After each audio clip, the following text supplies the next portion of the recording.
You are listening to the Practicing the Art of Small Business podcast with Shannyn Merlo and Julie Parker. Enjoy this conversation about business, leadership, and the self-awareness journey to great success. Hello, Julie. Hello, listeners to Practicing the Art of Small Business. We're up to episode number 49. How are you, Julie? I'm super well. Thanks so much for asking. 49. 49. It's been a little while since we had episode 48, which was Opinions Are Like Butts and Who Should You Listen To? How have you been? I've been good. Life has been filled with productive things. On top of doing all the business stuff, my lovely mama went into a different residence, and so there was a lot of selling of houses and contracts and emptying of houses and refilling of other residential areas and stuff, and she's happy as Larry and all going beautifully. So that has taken up a lot of time, and work has managed to work around it, which is wonderful. Wonderful. Big question. How happy is Larry, do you think? I'm feeling pretty damn happy. I've never heard anyone say as depressed as Larry. I've only ever heard as happy as Larry. So either Larry's too afraid to express his true emotions, he's put on a facade the whole time, or he's pretty damn happy. Good for Larry. Good for Larry. Larry's probably drunk half the time.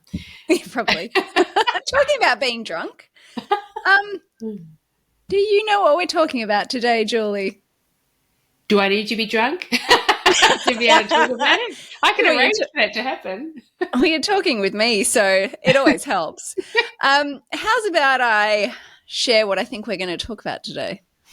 Over to you, baby. Well, Julie, I'm going to talk about something that I'm sure no one in our listening audience has experienced ever before, especially if they're in a service-based industry or business, the problem with over-delivering. Get out. I make a point of under-delivering all the time. Set the expectations low, deliver even lower. And then just keep going low. That's right. Julie, actually, listeners, if you didn't see Julie's expression, you're obviously listening to us and not watching us. I just want to remind you that Julie and I do stick this up on the tubes, on the YouTubes. We are glorious to watch. We are not in our underwear, but it's worthwhile watching because I think we're both quite expressive. Yes, we have differing facial expressions, and sometimes we gesticulate with our hands and bodies to really help drive home the points that we're making. So it is worthwhile tuning into the tubes.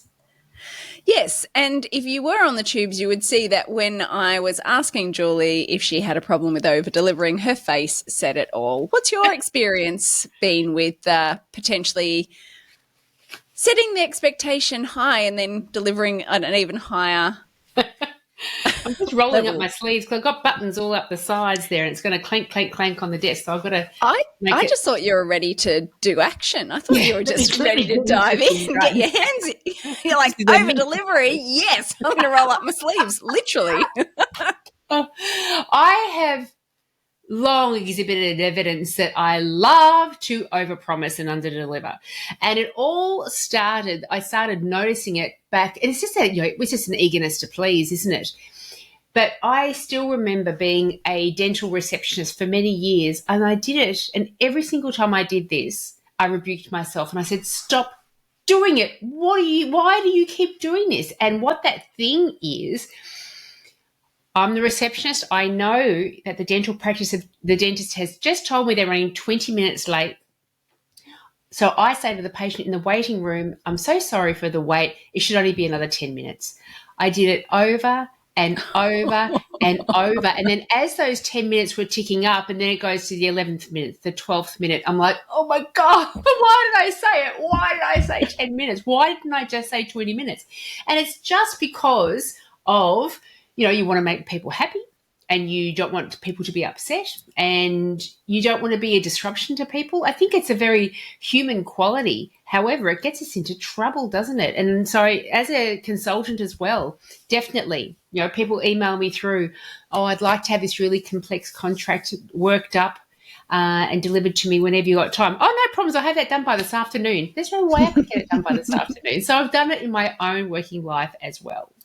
And so I guess I'm going to be a little bit annoying and coachy today because I have titled it The Problem with Over-Delivering. That's right. It's not over-promising. It's over-delivering, isn't it? A little off topic. That is no. That's okay because you have over-promised and under-delivered. So what is the problem with under-delivering but over-promising? What's the problem that gets created from that perspective? And what should we do if we are an over-promiser and under-deliverer? And that's just extrapolate the situation out a little bit. And because what you're trying to do is not deliver to the client the information they want to hear. You want to be able to set the expectation accurately. So if I'm saying to the patient, rather than waiting 20 minutes, you only have to wait 10 minutes, they're going to be happy with that. But are they going to be happy by the time they have waited the 20th minute? No way. So I have failed in setting appropriate expectations. And so when we overpromise and underdeliver, what we are doing is setting the wrong expectation in our clients' minds so they will be disappointed.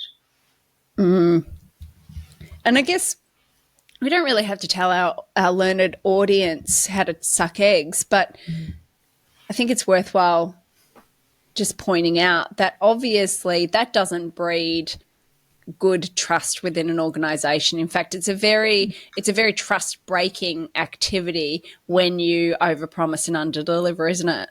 That's true. Yeah, that's absolutely true. And you're not speaking or acting to your word. Yeah. Yeah. In regard to over-delivering.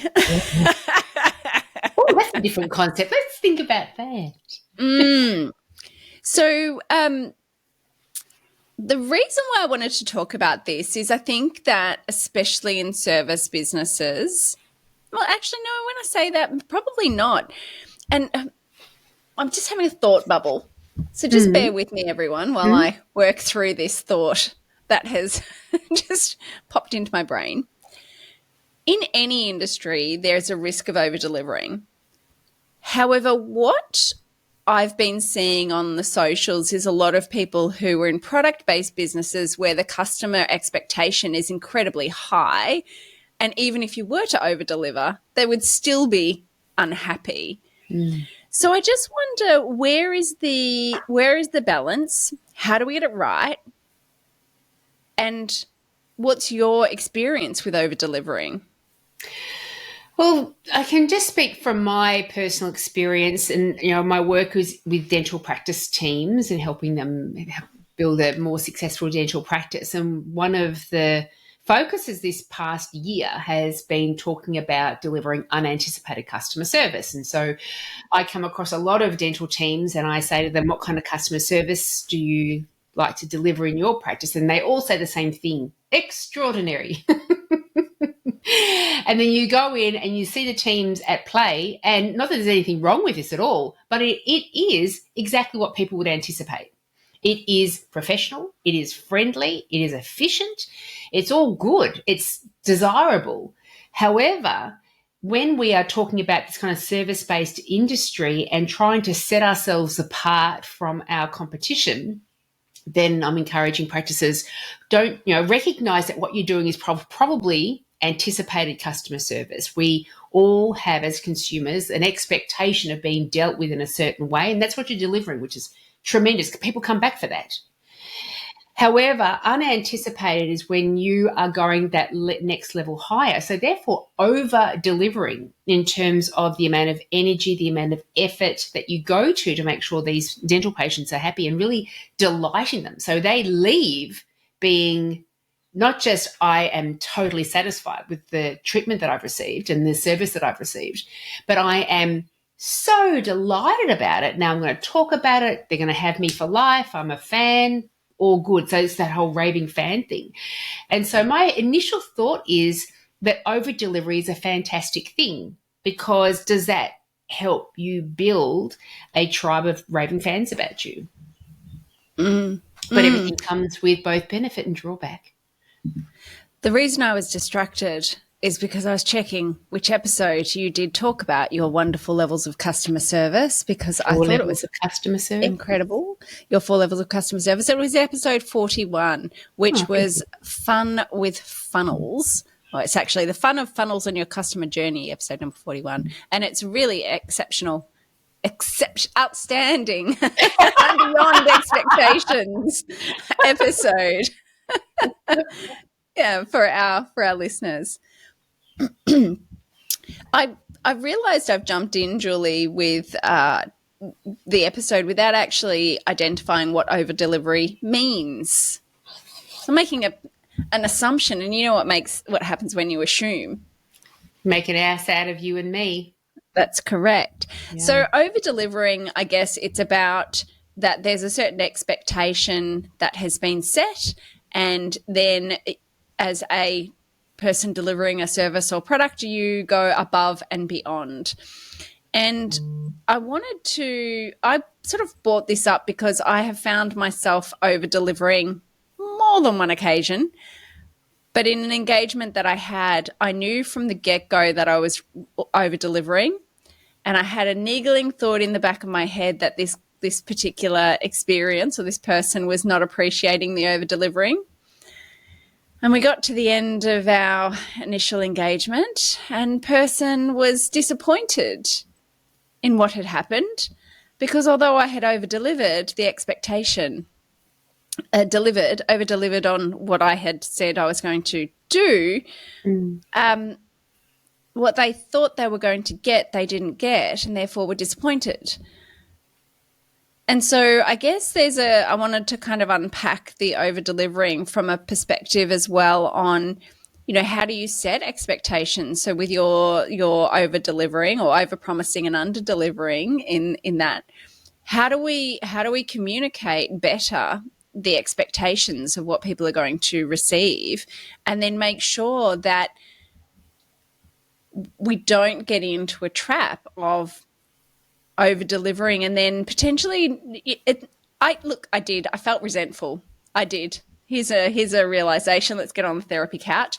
I was like, do you have any idea on what you have not paid for and yet I have delivered? Are you aware at all around what? You're annoyed because you didn't get what you thought you were going to get, but yet you've got so much more. How very dare!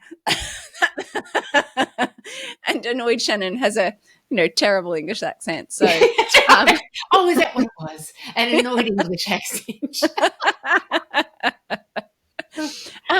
Yeah. So, gosh, we've been out of practice with our episodes, Julie. I feel like this is one of the therapy couch sessions because we're kind of jumping all over the shop. But I might just pause to let you reflect on my reflecting. Well, I've had 3 thoughts. Or at the very least 2. No, 3. I've written down 2. Don't overpromise and underdeliver. If you only give me 1.5 thoughts, I've had Julie, 1 thought, now let me give you 3. My thought number 1 is that there is always the chance. I'm certainly not saying this in the situation with yourself, but I can see it happen. I was reflecting on myself, what would make me over deliver in certain situations. And one reason why you could possibly be over delivering is because you're not feeling completely competent. And so you're compensating for that in some way. Oh, I'm very competent. Yes. Oh no, you are. I'm not talking about you. I'm talking about Larry. He shouldn't be saying after all. No, I think that definitely comes. I think past Shannyn for sure, and certainly as you're trying to establish businesses and things like that, I think that that's a real trap that a lot of business, that people who are delivering a service and product will over deliver through lack of confidence and wanting to build up with people who will build reputation that you're a good provider and that you're good at what you do and blah blah blah. So yeah. I'd agree with that.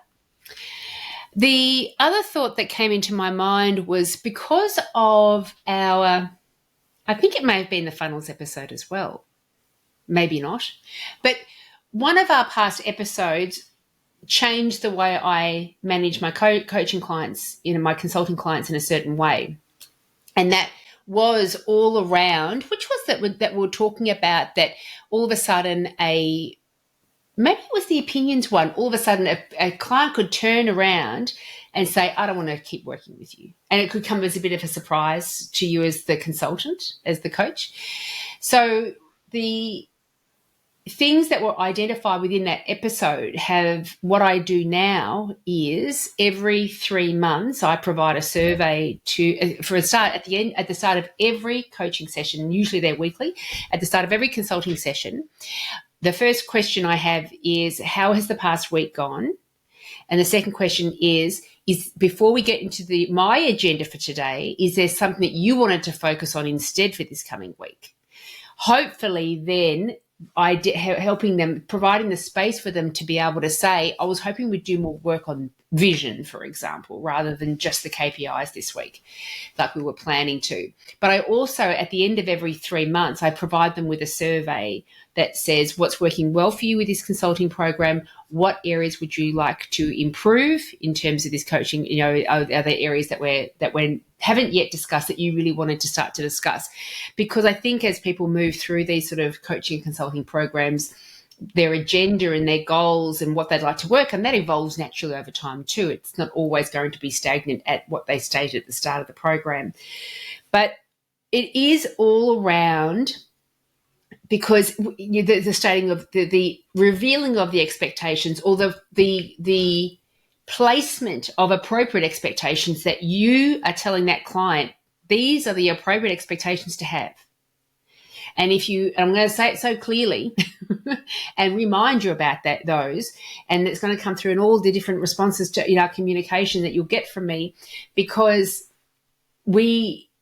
if you did have come in having different expectations, I'm telling you right now, I'm adjusting them right away. And I'm probably not making myself totally clear. The way I do relate this to dental practices is the classic phone call from a toothache patient that a dental practice gets. Hi, I haven't been to the dentist for 15 years. I've got a raging toothache. I just want the tooth taken out. Now, if you say to that patient, we'll absolutely see you today, we can see you at 2:00, come on down, and in your head, we only sometimes take teeth out on the day. We can't do it all the time. That patient will come in with the expectation of having that tooth out on the day. They'll be told there's either too much infection, or it needs to have a specialist do it, or whatever reason, I haven't got enough time, whatever the reason under the sun, and they will leave disappointed. Yet, what was missed was this beautiful opportunity to shift that expectation, because we can't read people's minds. Consultants and coaches can't read the minds of our clients, and dental practice receptionists can't read the mind of the patient in knowing what their expectations are. But you can still say, regardless of what you think, it could be 100 different things at the moment. Let me tell you what to expect coming here. We can absolutely see you at 2:00. We will assess your toothache. We may or may not be able to take that tooth out today. This is going to be the cost. This is how long you'll be here for. Would you like to make an appointment time? And so creating those very clear expectations will absolutely help you not feel like you have to over-deliver. Because sometimes I think it comes from a space of, well, hopefully this much stuff will make them happy, because I'm not quite sure I know what's going to make them happy. Mm-hmm. I think expectations is a really interesting one. Do you think – I certainly got spiny senses throughout the process that there was a mismatch in expectations and what was being delivered. Do you think that when you have over-delivered yourself, that you kind of knew through the process that things were not aligned? I'm thinking back to when I over-delivered, and it was definitely a feeling of lack of competence. I was trying to make up for it. I was trying to compensate for what I perceived as, I'm not quite sure I'm at the mark. Yeah, see, you know what? I reckon mine came from this idea that my spiny senses were going off, and although I was checking in with the client, my spiny senses were saying that they weren't happy, and so I over delivered throughout the process instead of actually kind of having a moment and going, I feel like although I did say a number of times, I feel like we're not quite aligned, what needs to happen to get back on track. So I definitely think that it's an expectation thing. And I think that in any sort of business context, especially when you're not delivering, back last year, during the year that was, Julie, I'm sure I had a conversation with you. I don't think we recorded it, but, life was challenging. And I thought, gosh, there's such a simplicity in going in, like working in hospitality, like in a bar, behind a bar. Person says, I would like a vodka and soda. And you go, okay. And you pour some vodka and you pour some soda and you stick it in a glass. And the worst case scenario is that they wanted lime and you missed the lime, that they didn't tell you that they wanted the lime, or you've poured it into a big or small glass. Like, it's pretty easy. But when you're in a business where you're delivering on something that is not so tangible as a vodka soda, it can be challenging to actually align expectations. But I think that that's one thing that a lot of people can learn, because then also, like, I've changed my engagement with clients a lot these days in terms of setting expectations around how I expect clients to turn up, the standards that I hold, and these sorts of things. And as a result of that, I've got a foundation to come back on clients to say, hey, remember when I set this expectation? Well, now I get to tell you that there's a consequence to that expectation. Whereas when the expectations are not aligned and it's not clear, then what foundation have you got back to? Because then there's a misalignment straight away. So I definitely think that there was an expectation that wasn't met. And I loved, and just going back to your feedback, I really love that. I think definitely a checking in with when you've got an engagement with clients over a long period of time. And I think even dental practitioners can do this, right?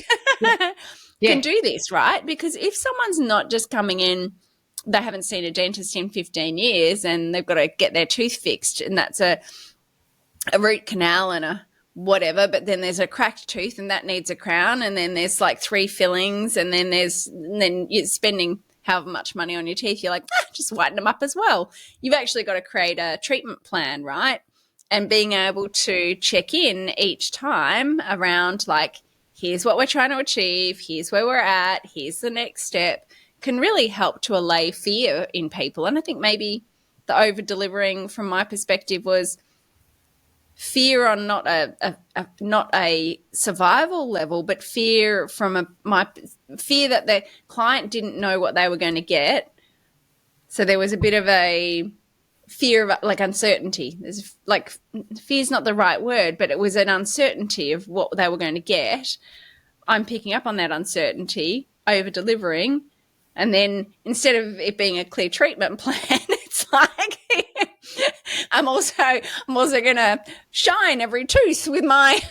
But you ask for it. Really great analogy with that, sticking with that dental treatment plan, because if you had the dentist in, the position of being the consultant or coach, for example, and the patient is coming in as the client, and the patient comes in with the problem of the toothache, the dentist or the consultant looks into that person and their business, and they identify, oh, there's tartar buildup and there's that tooth that's obviously infected over that on the other side. You've got gum inflammation over here. So as the consultant or the dentist, you are identifying a series of things that aren't going well. And as a consultant or coach, you look into the way they're managing their personal life or their small business for us, and we can see a series of things. And so we are inclined to go, let me help you with this series of things. Yet if we don't straight away start tackling the thing that's most important to them, that toothache, they will leave without their problem being solved. We've done our job. We've been experts in what we do, yet we haven't satisfied the most primary need that had them contact us in the first place. Yes, yes. And that's very true. That is very true. And there's a real balance, isn't there? Because there's what a lot of the time we're hired without someone realizing it. They're hiring us to be able to see the bigger picture, right? And so they kind of are looking for, what are the things that are going to affect my teeth's health? Just keep going with the analogy, my tooth's health in the long term. But if you don't fix my sore tooth that I want taken out, I'm not going to care about the tartar. So there's this real kind of dancing balance, I think, around, but it all comes back to expectations. There's a dancing balance around, you want to fix this tooth. Yes, we want to fix this tooth. However, if we don't do A, B, and C first, then no matter what we do to the tooth, we're still going to have these other problems ongoing. So we need to park the tooth thing, or what's in your best interest is to park the tooth thing. My opinion is, opinions are like butts, is to park, your immediate problem in order to put in place all these things so that when we do take that tooth out, actually you're not going to get the decay or what have you ongoing. But I think that's, again, there were conversations that we had, and it is a good analogy because the client that I was working with was very focused on immediate issues, and we were building out a much larger plan. And that's, I think, where the expectations were misaligned, because the client wanted to put resolutions in place for immediate problems. And it's quite hard to do that when you're also trying to build a long-term plan for an organization. It's not healthy for us to stick in the weeds when you're trying to actually think strategically, big picture, right? I want you to validate me, Julie. I could be wrong. I mean, it's hard to actually. You're absolutely not right. manage that. That's right, but because quite often you know that the solutions to the short-term painful problems aren't going to be, they don't have a resolution that's going to be permanent and sustainable, because the other stuff, it's just going to be a Band-Aid over it at the moment. And so I think, again, coming back to that dental space, I love this, the analogy is working so well for me at the moment. So if I was to say to a patient, I'm not a dentist, but if I was the dentist, if I said to a patient, yes, you've got this, this tooth and you want it taken out, it's actually just a big filling. It hasn't infected your nerve to the point where it's beyond repair. And we think you can, if you do a bit of work, we think you can keep that tooth. I want to take it out, it's painful, but there's ramifications to that.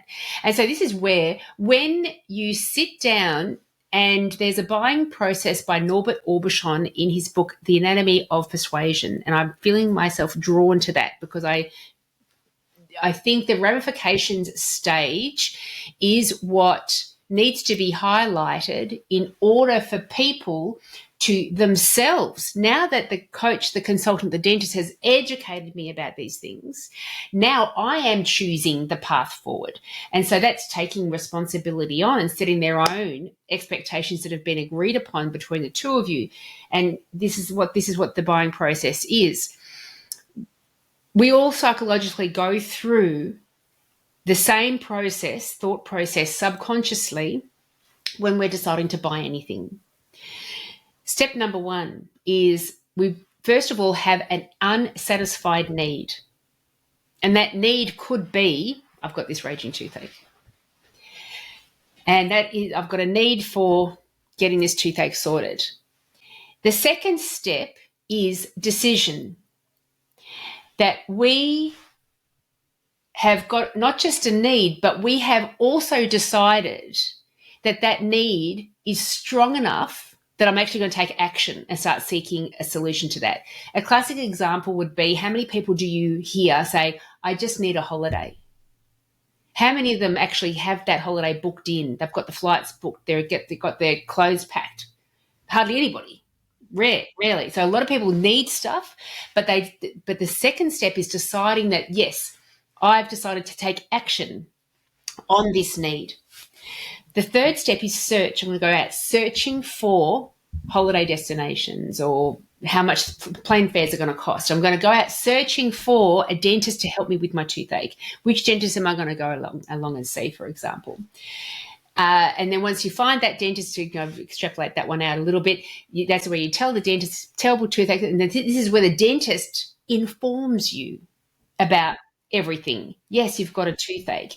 It's not quite in your nerve yet. It's just a decay at the moment. It might be able to save the tooth. You can get the tooth out because you can do whatever you like. We human beings can do whatever we like. You can have the tooth out. Just to let you know, these are the 24 ramifications of having a tooth out.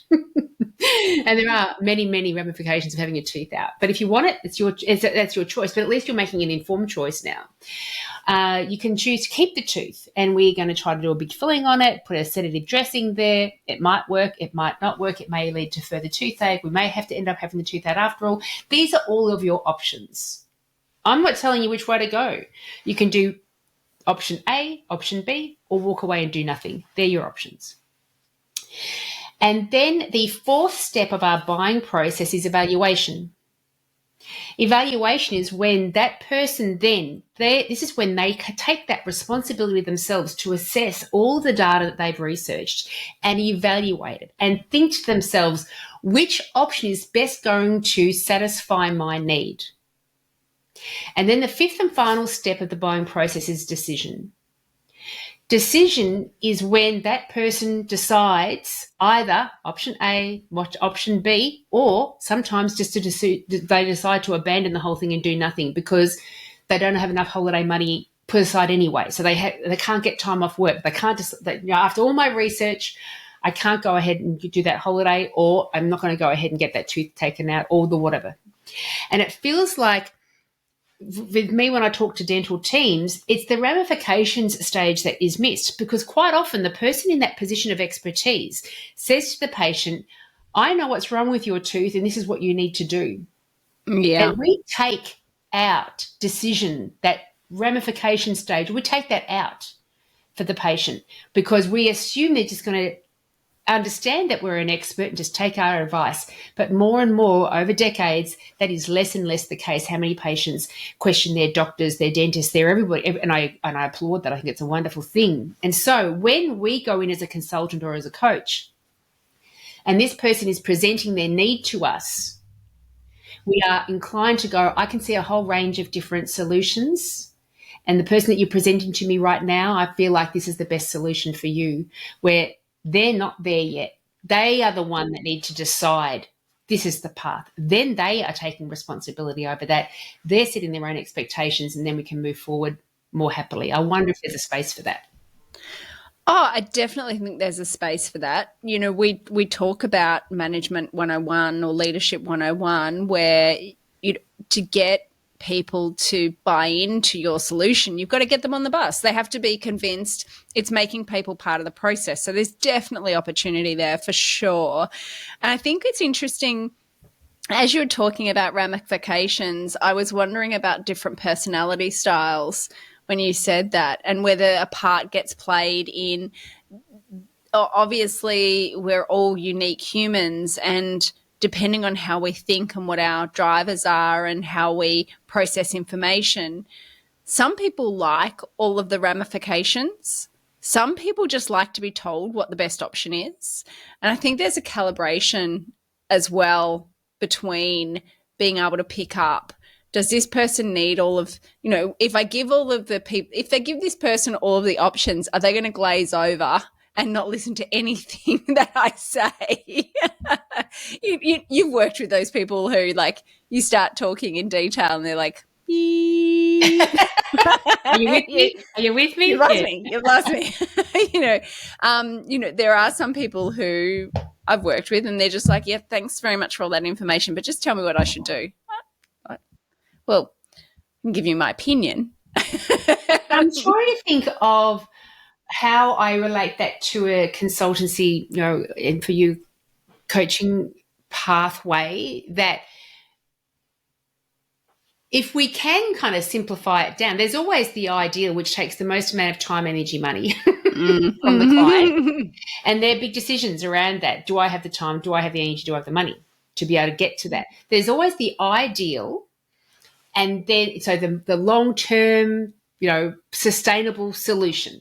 And this is what it's going to cost to do and feel like. And then there's the more short-term, where you don't lose the option to go for ideal, but we've got the short-term, but that's less money, less energy, less time required from you. So if that's, or you can just choose to do nothing.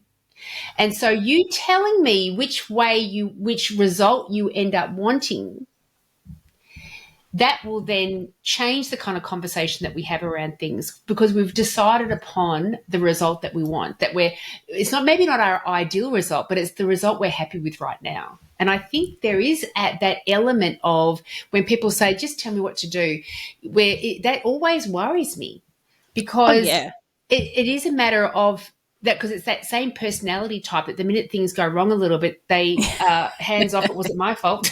You told me what to do. Yeah. Very rarely do I tell people what to do. In fact, I think I put a post up just today about what I consider. Gosh, I keep going back to the past podcast because it's just my opinion. Although I hate when people say it's just my opinion.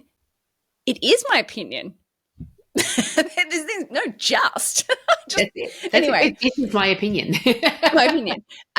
But I was, and I'm just going to take a little little left-hand turn, and I'll come back in. But my post was about an accountant that I network with was telling me a story, and he asserted that it's the job of the coach to tell the client to do this. I was like, I think what you think some coaches should do and what coaches actually should do are not aligned, because very rarely do I tell my clients specifically what to do. It's more of a collaboration. And I was thinking about, like, why did that settle within me? What was within me that I was like, why is there misalignment here?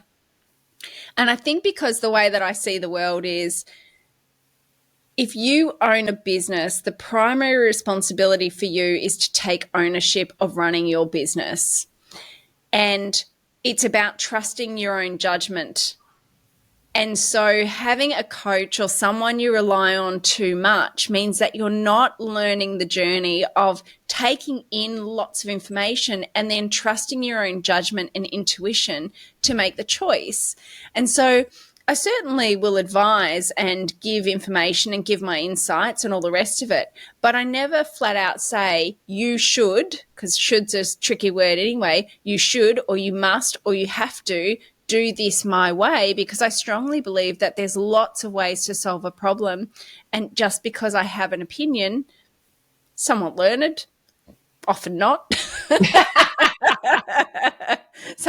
Sometimes from experience, sometimes I'm making it up, doesn't make it right. And so I very much have that ethos around that this is a collaboration. I'm there to challenge thinking, elevate thinking, give alternate viewpoints, but ultimately I'm not earning money in your business.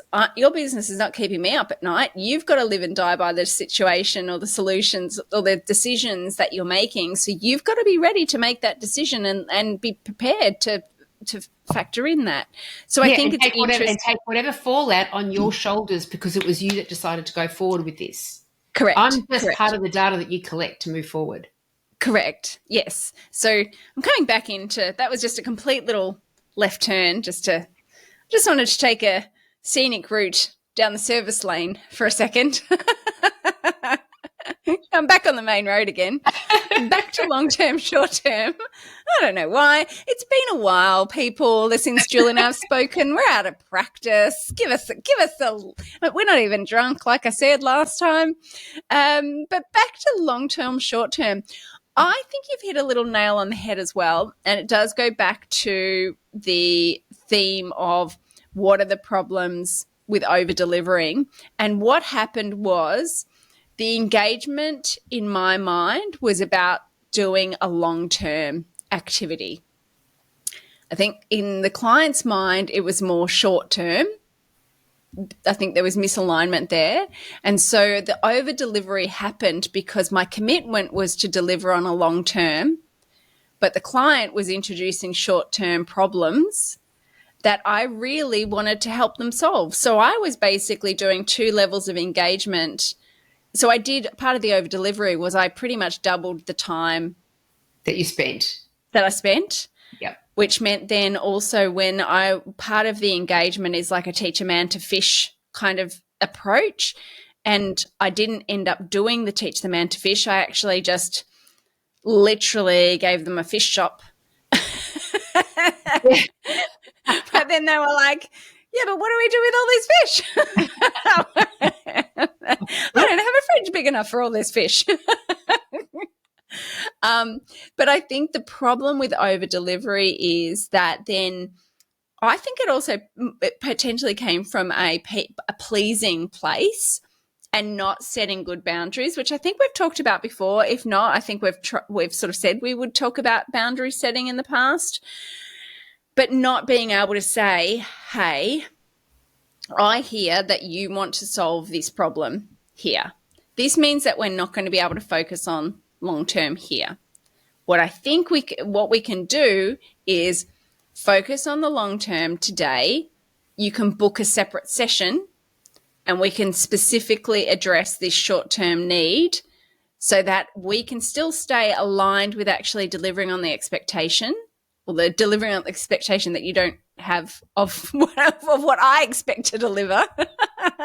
But you can still get this. And then I'm not blurring a line between what I think I'm supposed to deliver and what you think I'm supposed to deliver. And then at the end, there's dissatisfaction because nothing the huge outcomes that were stated at the very start and promised aren't there, but so much work's been done. Correct. Yeah. One of the ramifications of not checking in that, because I don't think in essence there's anything wrong with over delivering if it's done from that perspective of we want to stand out from the crowd in the way that we deliver our service or product. So you know how with sometimes when you buy something online, it just comes to you online in the post. Other times you buy something online and it comes with a card. Thank you so much for purchasing this. And then a week later you get an email or a phone call. It was so delightful to get your order. Thanks so much. And that's a layer on top. You're like, wow, that's nice. So when you're trying to build a reputation for yourself, there's nothing wrong with the over delivery. However, there are, as Charles says, in every situation, there are equal number of benefit and drawback. One of the drawbacks is that are you now establishing a different expectation? And unless you've got systems in place to make sure that that's a sustainable level of service that you're providing, you may be digging yourself a bit of a hole there. But I agree with you. The levels of communication that are required when you are in a situation where the over delivery is coming from a place where you've got a broad, large outcome that you're trying to achieve, but then it becomes distracted. The time is distracted away by doing other things, but you still want to deliver that outcome for them. So you start working twice as much. I've done that myself as well. And it's very quickly that I had become resentful of the time I was spending on that client's work, which is something that as a consultant or coach, you've got to try to avoid. Put systems in place, have communication in place to the degree where that's never actually happening. And it's interesting, isn't it? Because I've tussled,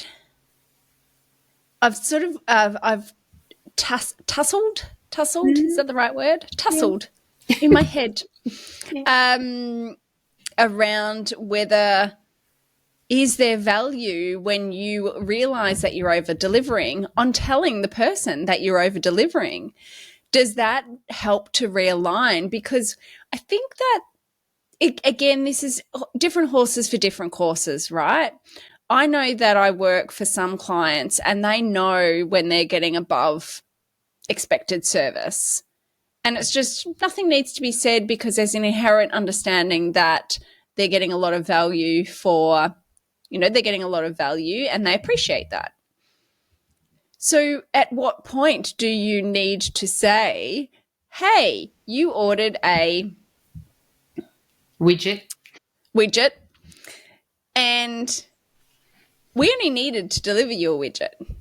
But actually, did you notice that in the box there was a card, and also we gave you a voucher for a future widget? And then we actually rang you and said, thank you very much. And also in the box was a other thing. Baby widget. like a trial widget. Yeah. You know, is there any value in reminding someone where you've over delivered, or is that just passive aggressive kind of like? I find that, I don't know if it's necessarily passive aggressive, but you're creating a situation where the buyer of the widget is to feel, through no fault of their own, that I have behaved inappropriately. You set the expectation, you buy a widget, I pay this much money, and I receive the widget. That's the expectation. Anything you choose over and above to do, you take that on your shoulders. If you're doing it for acknowledgement, thanks, forgiveness of future bad service, anything like that, that's on you. That wasn't the contract I bought into.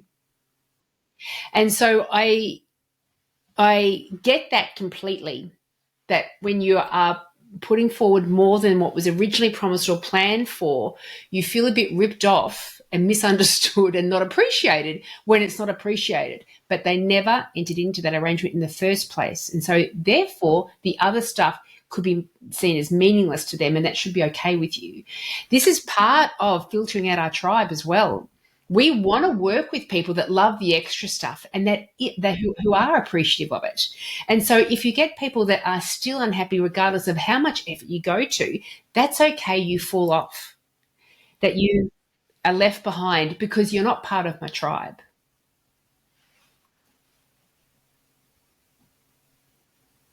It's really interesting, isn't it? Because I'm thinking of another experience I had. And any experience where most of my clients don't want to pump my own horn, tires, something. Blow my own horn, pump my own tires. You know I love a mixed metaphor. Have I told you about throwing a spanner amongst the pigeons? I just find it very cruel. I'm sure there'd be blood.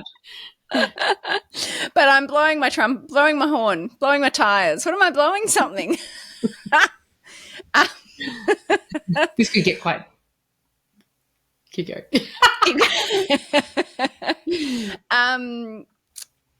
It's interesting because what I was going to pump up was that I believe, and I'm very happy for any of my past customers to write in and tell me where I was not a valuable tool in their tool shed. But most of the time, clients tend to stick with me for a decent amount of time, and I think that that's an indicator of that I generally do an okay job, and generally there's a good relationship, and quite a few clients come back when there's another need. So I use those as all indicators of not being shit. It doesn't have to be good, just not shit. I was going to say, you're more than not shit. You're actually very good. Well, thank you. I just like to set the expectations really low and then really over-deliver. Yeah. Wow, that was really good. But it's interesting because if I think back where the engagement was more of a challenge than other engagements, and the client wasn't overwhelmingly happy at the end, I think it very much was a case of that, number one, expectations weren't set from the beginning. The filtering wasn't done well. But more to the point, I think you can filter based on setting better expectations from the get-go. And being brave at sticking to that. Yes. And so when you do lose a lead during that process of establishing those very clear expectations, applaud it. Go, you beauty, because that would have been a frustration. Yes, or absolutely. I wouldn't have had a good outcome, or both of us would have lost out in the end. So just applaud and go, that's good. We cannot be everything to everybody. Mm-hmm.